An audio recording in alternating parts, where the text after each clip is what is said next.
Kronologi kematian Nia Kurniasari, gadis penjual gorengan. Pada tanggal 6 September tahun 2024 jam 5 sore, Indra dan 3 temannya melihat Nia berjualan, lalu teman Indra membeli gorengan tersebut. Pada pukul 5:50 Indra yang sudah tidak bersama teman-temannya berniat memperkosa Nia. Lalu pada jam setengah 7 malam Indra membuntuti Nia hingga ke tempat sepi lalu menyekap dan menarik Nia untuk disetubuhi secara paksa. Dalam keadaan tak sadarkan diri, pada jam setengah 8 malam Indra mengubur Nia di lereng bukit yang tidak jauh dari tempat Nia dinodai. Indra pun menutupi kuburan itu dengan daun dan ranting. Lalu jam 8 malam Indra kembali ke rumah membersihkan diri dan kembali ke warung untuk berkumpul dengan teman-temannya seolah tak terjadi apa-apa. Hingga akhirnya Indra ditangkap di rumah kosong pada tanggal 19 September.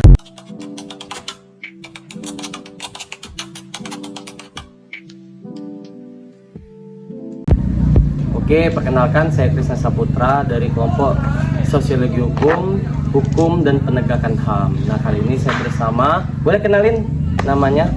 Perkenalkan, nama saya Surya Mesandrani dari Prodi Pendidikan Pancasila dan Kewarganegaraan dari angkatan 23. Nah, menurut Meli, kasus Nia yang ada di Pariaman itu bagaimana? Menurut Meli sih, kasusnya tersebut itu adalah kasus pelanggaran HAM ya Bang ya, karena dia kan seorang anak kecil juga berjualan tuh, jadi kayak kesian lah gitu, mana diperkosa lagi kan kasusnya, jadi otomatis kayak kasus tersebut kayak sangat melanggar HAM lah.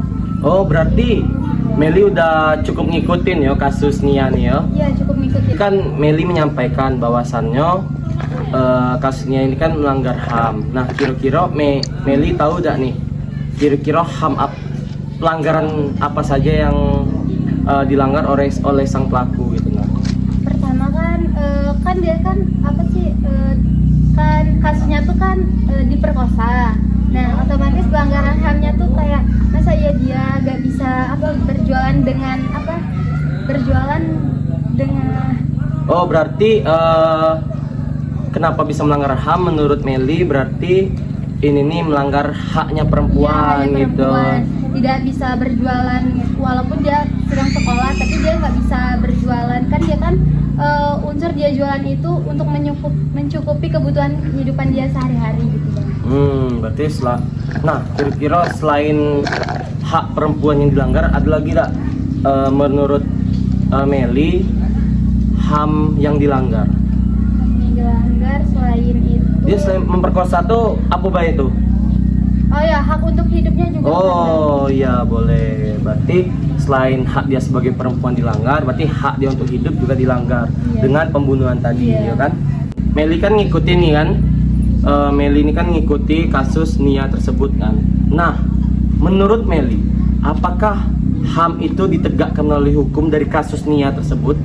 Sudah, sejauh ini beritanya sudah ditegakkan melalui hukum kan Bang, soalnya pelakunya udah ditangkap tuh. Tapi belum tahu untuk vonis penjaranya itu belum tahu seberapa kalau dari saya.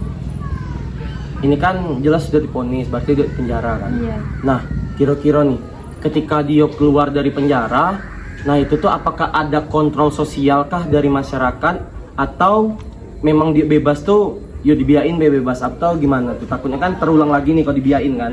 Nah, kira-kira menurut Meli kayak mana? Butuhkah kontrol sosial tersebut? Butuh sih Bang, karena kan nggak mungkin orang bisa berubah secepat itu. Kadang kan bisa orang masuk penjara ada bakal terulang lagi, bakal masuk lagi. Nah, terus juga kayak misalnya keluarganya lah yang ngontrol dia kayak mana, ngontrol diri dia biar ada masalah tersebut terulang kembali. Oke, mungkin itu saja. Terima kasih Meli sudah membantu kami untuk wawancara ini. Oke, terima kasih. Iya Bang. Assalamualaikum warahmatullahi wabarakatuh. Perkenalkan, nama Abang Marta Satria Nugraha. Di sini Abang pengen sedikit mewawancarai adik. Boleh perkenalkan namanya? Baik, perkenalkan nama saya Ismail Sari. Saya dari angkatan 2023 Prodi PKN. Oke, adik Sari berarti ya. Di sini Abang pengen nanya deh tentang adik tahu nggak sih apa itu HAM secara singkat saja? setahu saya HAM itu adalah hak manusia yang ada sejak kita lahir. Oke, berarti Sari udah ngerti lah ya sedikit apa itu HAM. Nah, sekarang abang pengen tanya, menurut adik tahu nggak berita yang baru-baru ini terjadi tentang Nia dari Pariaman? Oh, Nah, gimana sih tanggapan adik tentang kasus Nia ini? tanggapan saya ya Bang tentang kasus Nia ini, menurut saya sangat memprihatinkan karena dia kan seorang perempuan masih kecil juga, dia berjualan dan kasus dia itu dibunuh dan juga diperkosa. Oke, berarti menurut adik ini adalah salah satu pelanggaran HAM yang dialami oleh Nia gitu kan? Nah, jadi gimana sih tanggapan adik tentang pelaku yang melakukan perbuatan ini terhadap Nia? Tanggapan saya itu sangat tidak apa ya, Tidak etis. iya tidak etis. Kan itu kan mengapa harus seperti itu, dia kan masih kecil dan juga tidak tahu apa-apa. Oke, jadi gimana sih kalau seandainya pandangan adik sebagai perempuan itu di posisi Nia? Pandangan saya sangat Kasihan ya? Kasihan juga Bang, kan sebagai saya juga perempuan. Kalau saya ada di posisi itu dan Dari posisi keluarga ya, iya, pasti keluarganya sangat sedih dan juga sangat kehilangan. Dan juga itu kan kasusnya bukan kasus yang biasa. Terus abang pengen tanya nih tentang penegakan hukum di Indonesia tentang kasus dari Nia ini, gimana tanggapan adik? Mungkin tanggapannya sudah dilakukan dan pelakunya juga sudah ditangkap. Tapi itu vonis penjaranya sekarang belum tahu itu berapa tahun. Berarti menurut adik penegakan hukum di Indonesia ini sudah ditegakkan sehingga pelakunya sudah ditangkap. Oke. Dan juga mungkin itu saja yang pengen abang tanya-tanya. Terima kasih atas waktunya. Nah, kali ini kami bersama dengan Dila, yaitu masyarakat umum yang juga mengikuti mengenai kasus Nia ini yang ada di Pariaman. Nah, sebelum kita masuk lebih jauh, Dila paham nggak sih apa itu HAM? Baik, sebelumnya menurut saya HAM itu adalah hak yang melekat universal secara teori pada diri manusia dari sejak lahir sampai dia mati, dan merupakan pandangan hidup. Manusia tidak bisa dimanusiakan tanpa adanya HAM. Oke, jawabannya sangat kompleks sekali dari Dila. Nah, kita masuk kepada kasus si Nia ini. Nah, menurut Dila, apakah kasus Nia ini melanggar HAM? Baik, setelah apa yang saya ikuti di perkembangan media sosial, menurut saya HAM di Indonesia ini memang sudah terjalan. Tetapi untuk hal-hal yang menurut kita itu kayak lebih spesifik ke kematian, itu sepertinya kurang. Karena menurut saya si Nia itu merupakan seseorang fakir miskin atau dalam kutip orang tidak mampu, itu berhak sebagai pemerintah harus membantunya dengan bantuan berupa donasi ataupun yang seperti sekarang itu sedang ada bantuan berupa PKH. Nah, tapi pemerintah tidak ada. Makanya yang saya lihat di berita itu, dia itu kan mencari nafkah untuk ibunya yang cacat atau yang tidak bisa berjalan, dan juga dia itu mencari nafkah untuk mengabulkan cita-citanya membangun rumah gubuk untuk seorang ibu dan adik-adiknya. Oke, saya sedikit menyimpulkan, Dila, berarti di samping haknya untuk hidup, haknya sebagai warga negara berarti tidak dipenuhi kan? Apalagi ini kan tidak selaras dengan Undang-Undang 1945 ya kan? Assalamualaikum warahmatullahi wabarakatuh. Perkenalkan, nama saya Marta Sutri Nugraha dari Prodi PPKN. Di sini saya ingin mewawancarai salah satu narasumber kami.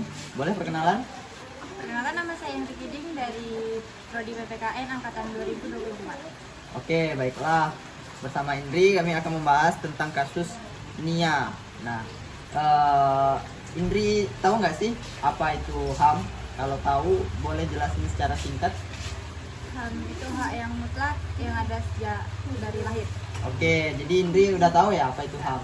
Nah, dan selanjutnya Abang ingin menanyakan bagaimana pandangan Indri sebagai masyarakat tentang kasus yang terjadi pada saudari Nia ini? Kasian sih bang, udah dibunuh terus diperkosa lagi.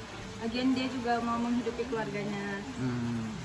Berarti sesama Indri merasa kasihan gitu sesama wanita lagi kan, apalagi dia ini berjualan untuk menghidupi keluarganya.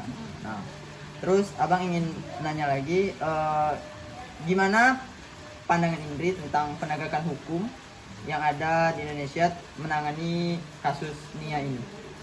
Sudah terlaksana karena udah ditangkap pelakunya.